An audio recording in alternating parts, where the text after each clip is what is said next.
মন গড়া, বানোয়াট, ধারণাপ্রসূত। ওনার কাছে যদি এই ধরনের কোনো তথ্য থাকে আমি আপনাদের সামনে চ্যালেঞ্জ করছি। এর কাছে ভিত্তি পাইনি। আমি ফ্রাঙ্কলি স্ট্রেট ফরওয়ার্ড কথা বলি।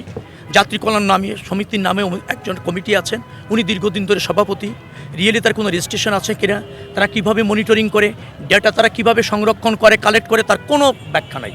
মন গড়া একটা কথা বলে দিচ্ছে।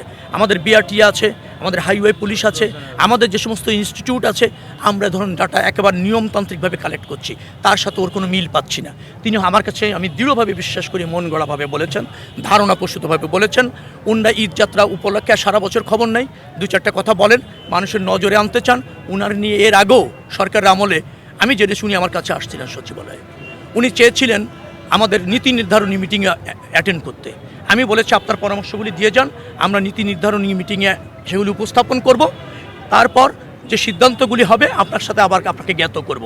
কিন্তু তিনি ওই মিটিংয়েই থাকতে চান, তিনি তার যে ধারণা সেটা প্রতিষ্ঠিত করতে চান।